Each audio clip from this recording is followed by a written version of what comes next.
Welcome to the Manuchehri podcast.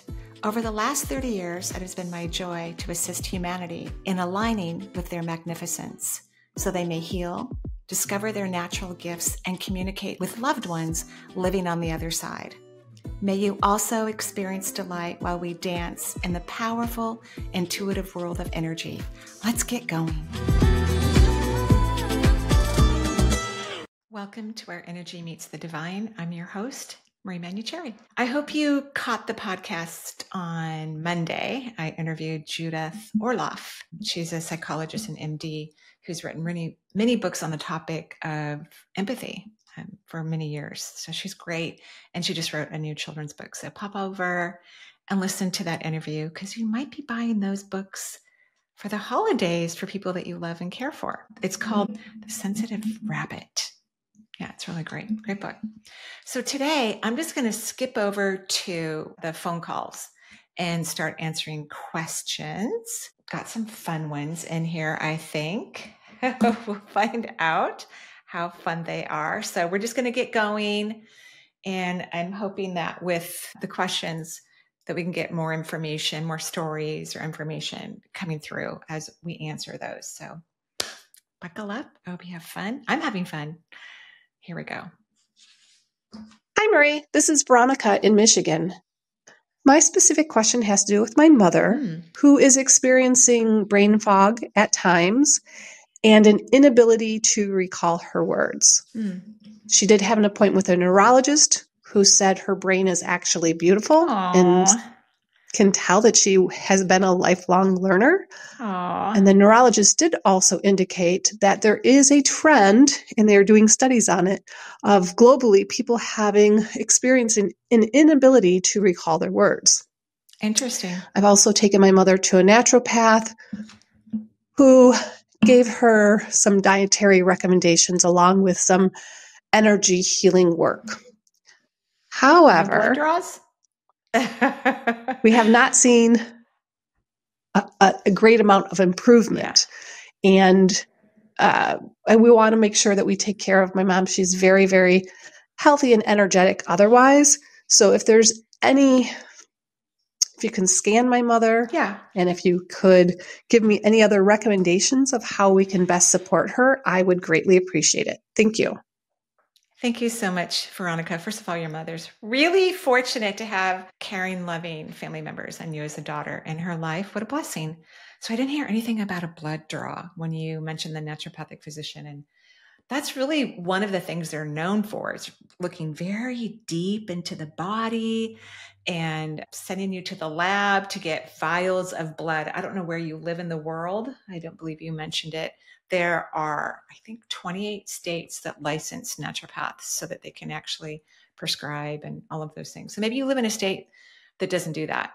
And so maybe there weren't any labs drawn, because I think that would be key. We want to know how all of her liver enzymes are doing, her hormones. And I'm going to be sounding like a broken record if I haven't already about hormones. In fact, just this week, the FDA, which is a little cuckoo for Cocoa Puffs right now, took women's hormones out of what they call a black box, which is a major warning label, because there's been so much positive results from women being on hormonal replacement therapy that they no longer want to put it in a box. So that would be one of the first things I would want to have checked, because estrogen and even more so testosterone protect the brain.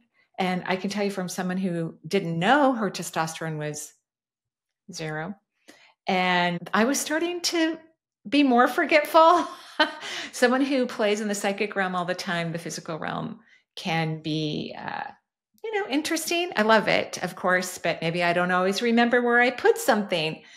And once I started taking testosterone, definitely remember things for longer periods of time, which is really great. So hormones protect the brain, along with the bones, along with cardiovascular system. I love that the neurologist said that her brain was beautiful. How nice is that? Many diseases within the brain, like dementias, unless something has changed that I don't know about, can't be diagnosed until postmortem anyway.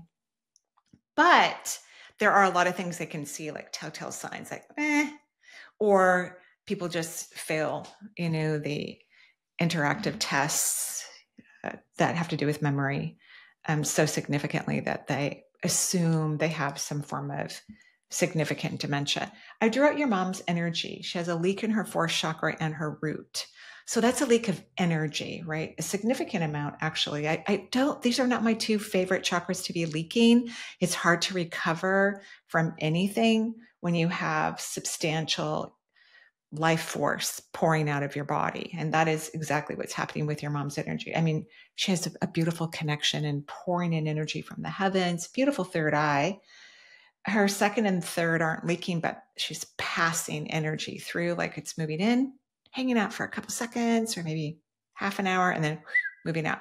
But there's this consistency of energy moving in, but then moving out. So it's not really positively affecting her anatomy and physiology. But I think a trip to another naturopathic physician, that if she didn't get a blood draw, whether they do it there or you go to the lab and check out, there's so many significant things that can affect brain health and memory.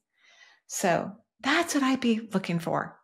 And I'll probably be sounding like a broken record from now on when it comes to hormonal treatments, because people are just living so much longer, more so. Like I remember when my grandparents, they weren't very elderly. And, after my grandfather retired and after a few years after that, and he retired at the appropriate age. That's what everybody used to do. They used to retire, turn 60 or 65 and you were done with work. And that was the end of it. And then 5 years later, they're like, Dad, well, that doesn't happen anymore. People live much, much longer. So we're going to notice behaviors and health issues that could be repaired or very minimized through hormone replacement therapy. And I'm going to talk about it. I'm thinking in our podcast today with another question, because there's certain things that are really important about hormone replacement therapy, which hopefully we'll get to in a few more questions. Hello, Marie. Thank you so much for taking my question. This is Mary from the Pacific Northwest. And I first wanted to say that I was listening to your podcast in March about the eclipses, especially the one at the end of March, and how they can drastically change your perception. And that the universe will be communicating strongly with you because the veil is thin. And that did happen to me. I was woken up in the middle of the night, I feel like, by my spirit guides and told to pursue and create a class that I wanted to do. And I got the class together within 24 hours. So anyways, I just wanted to share that and thank you for your insight on that. My question here is simply, how do I increase my libido?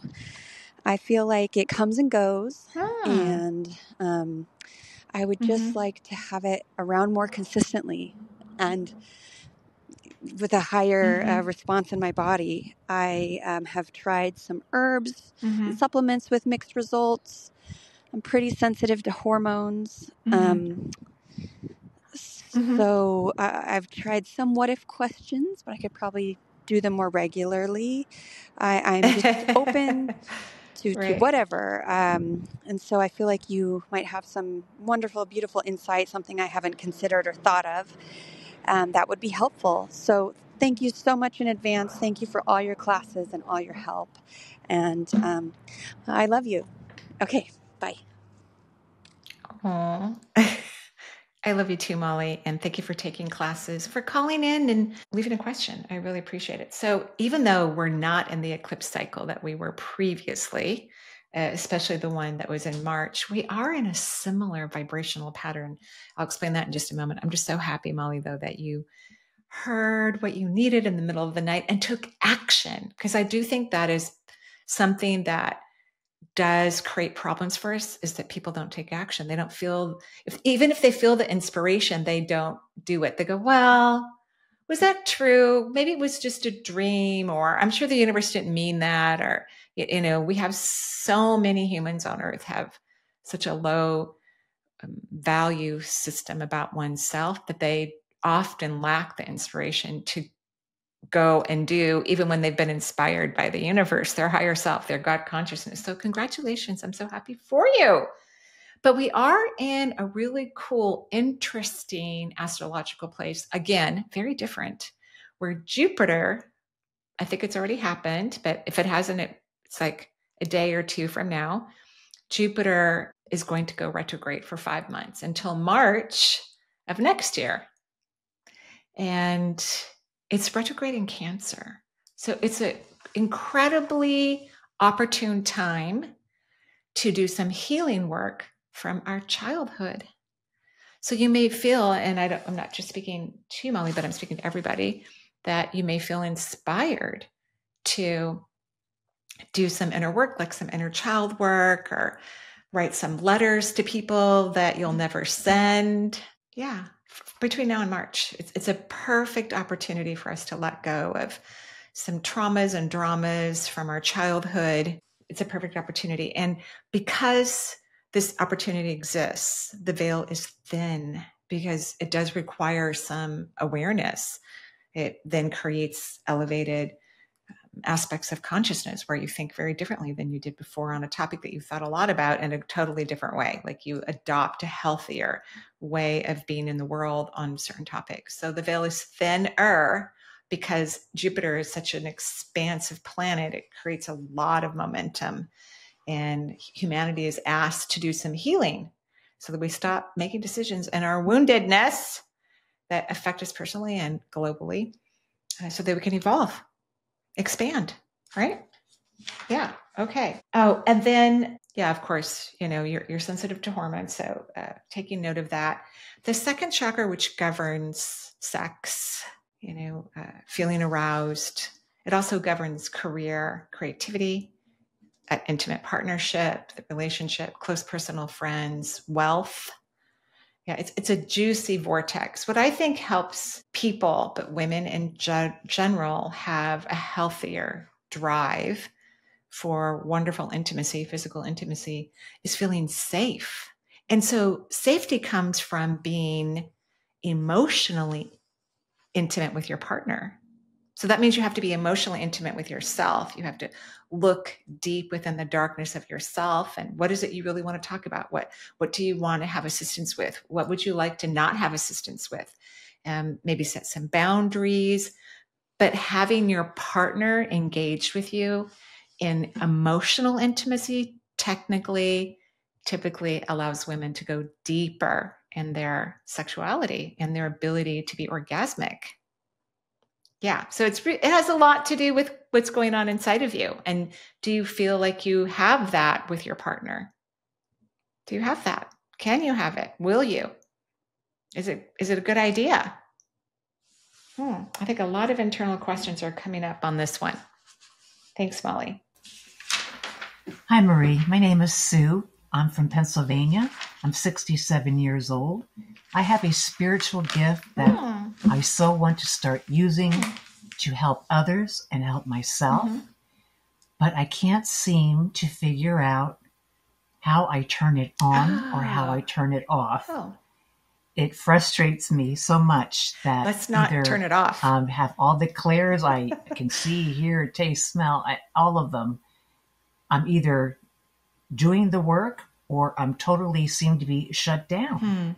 So if you could scan me and help me figure out what I'm doing to shut myself on or off. Do I have a block? Do I have a fear? I so want to understand myself and move forward to help myself and help others. If you could help me out and do a scan, Marie, I'd so appreciate it. Thank you. Sure. It's a great question, Susan. Something that I often get in a class, because when I'm teaching classes, in most of them, I'm helping people to become multisensory, to raise their vibration, to use their intuition, their psychic ability, whether they use it for others professionally or for themselves or their family members. I'm really working on the spiritual aspect of the human consciousness and perception. So your energy looks fine. There's one thing, I wouldn't call it a block. you have a leak in your first chakra. That is fear related. And I think you are afraid of your magnificence, number one. And why are you turning it off? I don't think it should be turned off. So I don't turn off my intuition. I never, ever, ever turn it off. I wish I used it more when I'm not working, which I'm much better than I used to be. But I don't think it's something that should be turned off. It's a natural part of who you are. You set rules and boundaries. So I have rules that the universe knows because I spoke to them about it as I became a professional practitioner in this very fun and interesting world, that nobody bugs me when I'm not working. And I work a lot. So there's a lot of opportunities for beings to get assistance from me. And I work in many avenues here where nobody has to, use resources and get answers to questions. And then, of course, teaching and sessions that I do. So you don't turn it off. I think what you're experiencing, a couple things. You're afraid of your magnificence. So your what if question would be, what if I embrace my magnificence? What if it's okay for me to be successful? What if it's okay for me to be adored and cherished as a mystic, right? Your third eye looks beautiful. You have what I would call, it's not a block, but at the tip of your seventh chakra, which the tip goes right here in the top of the head, and then the crown expands out, and yours is like a mile in length, very big, gorgeous vortex, but you have sparks coming right here at the tip. So it's kind of an interference. And you also tend to be somewhat self-critical, which is really hard on intuition, by the way. Self-criticism, it kind of dilutes the intuitive process. And the back of your third eye isn't huge, but it is longer than I would want it to be. So let's stop turning it off, because you can make boundaries. And so when I am approached in public, which is very rare, by the way, I know that it's like an SOS call. It's an arterial bleed.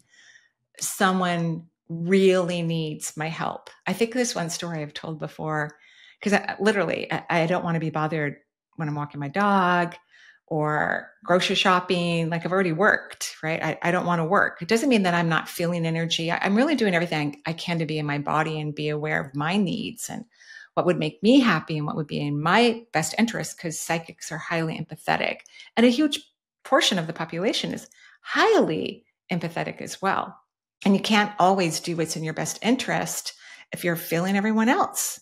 It's a distraction, and it can be confusing. A lot of people don't know where they start and where they end. We're highly empathetic. But I was walking my dog, and someone who was pretty far away from me, like the path was very wide. It was on the Google campus in Redmond, Kirkland, Redmond area. And she called my name. And immediately I thought, someone's going to ask me something. Someone needs me. And I turned. We made direct eye contact. She said, I know you may not remember me. I had a session with you like 10 years ago. And as I started to step towards her, I could hear that she really, really needed me. I mean, we ended up embracing almost right away because her son had crossed over weeks, maybe a month or so ahead of time. And he, a very smart young man, he knew where to find me, and he knew how to get his mom on that trail so we could have a conversation, so that she could have some peace and know that he's okay.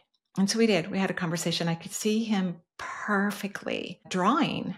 And I didn't know that he was an art major, but he was drawing sitting on rocks right at the foot of an ocean, just right there.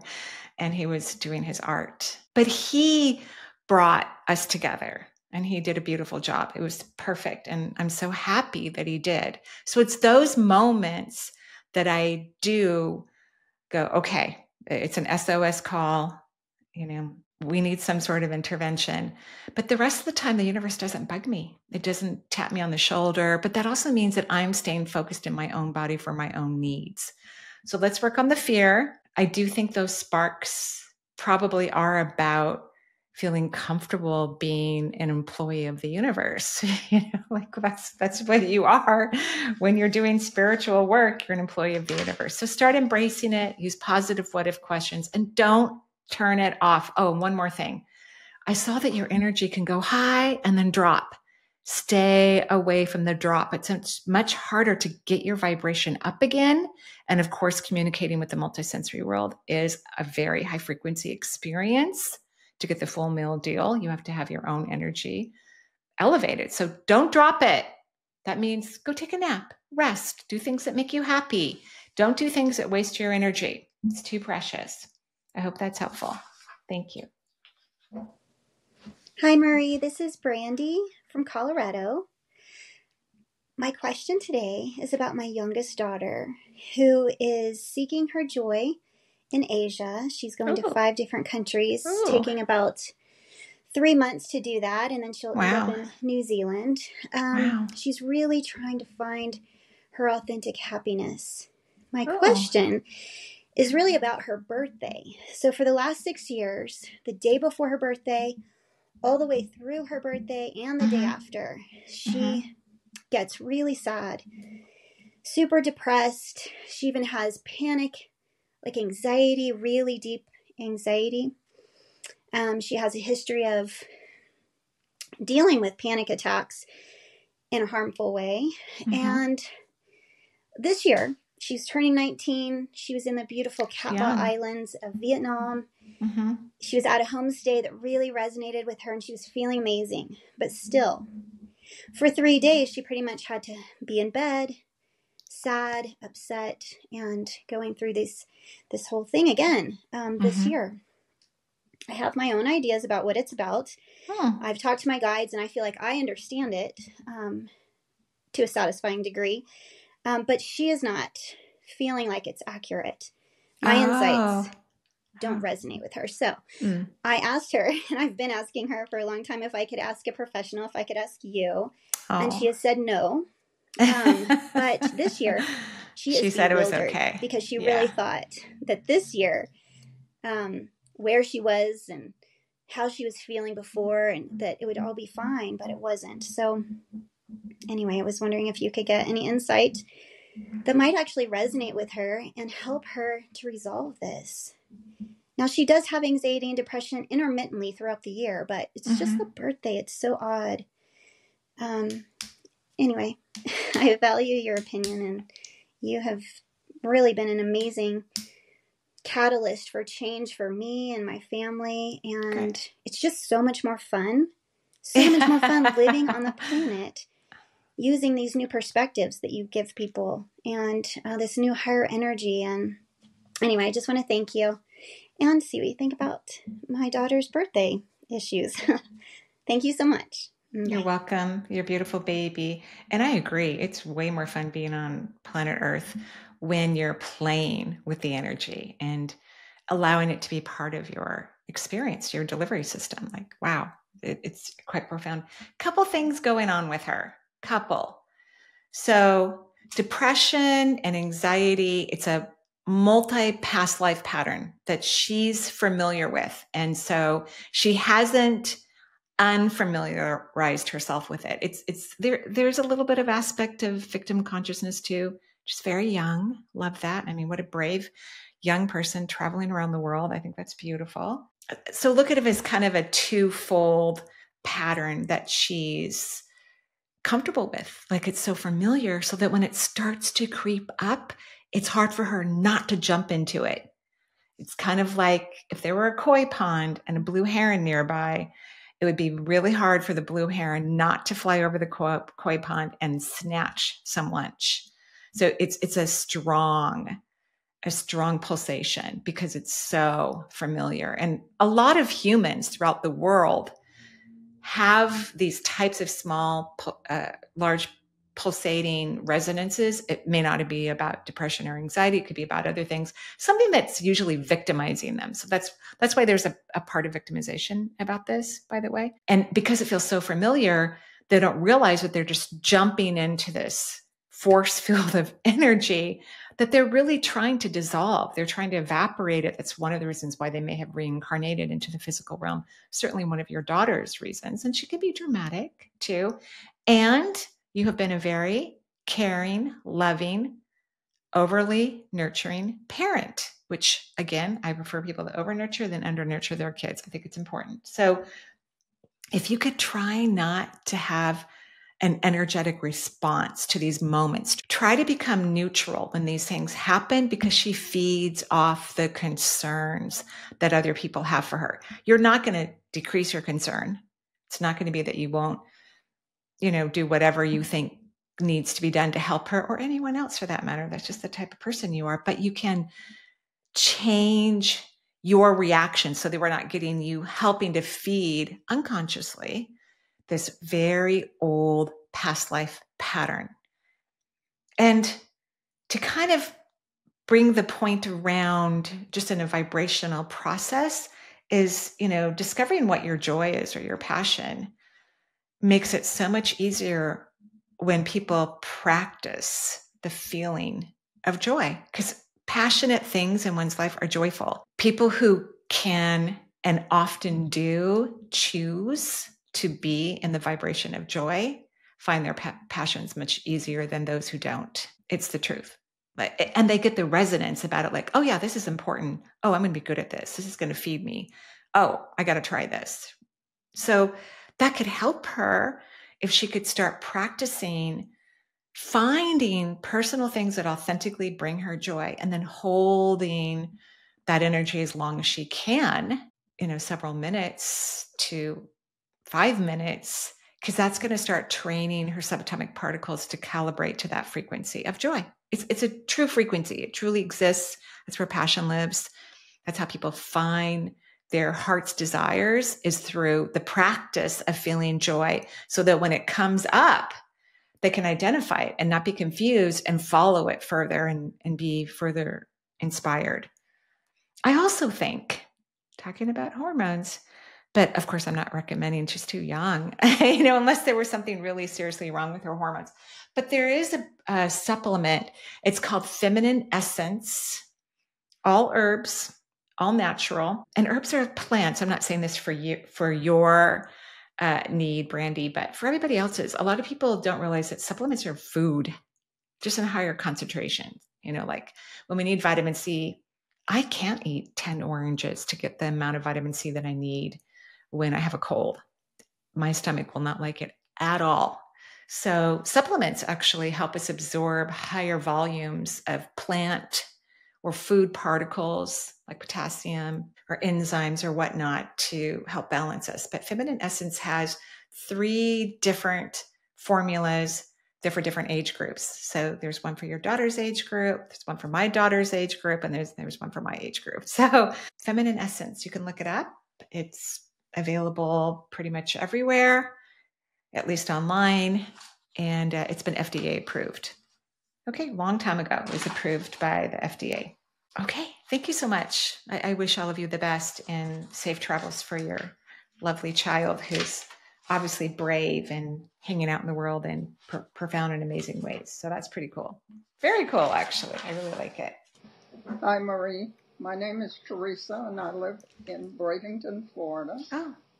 I was on your program back in June of 2024. I had been in hospice, and I had COPD, and you recommended that I get red light therapy, which right. I have, and I've been using since that time. Okay. Along with all types of medicine, of course, and some supplements. And I was wondering if you would do a body scan and tell me if you see a difference in the way that I was then to the way that I am now, and if I've been improving. I sincerely appreciate it. I love listening to your podcasts. You're absolutely great. God bless you, and thank you. Have a great day. Thank you, Theresa. I hope you're having a great day, too. I'm sorry about the COPD. Not fun. So I'm assuming we didn't have a session that I talked to in a class. I may not remember what your energy was like then. When I have a session with someone, because I'm with them for like an hour or more, I won't remember them until I'm, sitting next to them again online. And then within 10 or 15 minutes, I can remember their energy. So I don't think I'm going to be able to compare where your energy was then and where it is today. I did draw it out today You don't have a leak in your root chakra. That's a plus. I don't know what it looked like before. You do have a leak in the fourth chakra, which governs the lungs. And how I like to gauge improvement is, are you feeling improved? Are you better? That's the true judge, of, are you using less oxygen? Can you use less medication? Are you less anxious? Because COPD is an anxiety-causing disease because we can't get enough oxygen in our body, right? Like we've lost the drive for O2, and CO2 is kind of leading the way, and it can be pretty anxiety-causing. So what I'm going to recommend, though, because I don't want you to be leaking in the fourth vortex. And again, this is part of that broken record thing. Hormones. If you haven't had cancer, if you haven't had a stroke, you're not taking blood thinners because, clots are not, they can lead to potential strokes, then you could be a good candidate for hormone replacement, especially testosterone. There was a recent study done, I think it was at Vanderbilt University, where there had been some awareness that women 50 or older were starting to get asthma, and pretty significant asthma, just kind of out of the blue.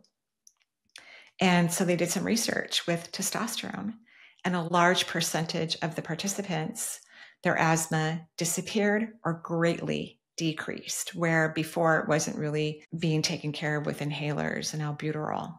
So we know it helps with the respiratory system, and hormones positively affect the immune system, and all disease can be traced back to the immunity. And if, you do some research, you figure it out, you decide to take some hormones, please, and this is for everybody listening, make it bioidentical. That means they're compounded. Modern medicine, so if you go to an MD, most of them, not all, but the majority of them. I haven't met an MD yet that prescribes bioidentical, but I know they're there because I have clients who have MDs that prescribe bioidentical. So hormones that are not bioidentical, that means you get them at a regular pharmacy. Bioidentical pharmacies, there may be a few in each state, right? They're not very popular. There's not a lot of them. So hormones that are created that you can get at the regular pharmacy are made from urine from animals, the majority of them, not all of them, but the majority are made through urine from animals. And animals that aren't living on organic farms are ingesting pesticides and herbicides and taking drugs, maybe not eating the most healthiest food, maybe not eating organic food, and waste goes into the urine. Part of the job of the kidneys is to release toxins. And then I think those chemicals potentially would then go into the hormones, and some people are going to have negative reactions to it, and maybe significant ones, like developing cancers and things of that nature, potentially. So, bioidentical hormones. Let's see if you can work that out, if you can get on some testosterone. Because I think it would help, at the very least, have a conversation with a naturopathic physician who's educated in hormone therapy and see what they say.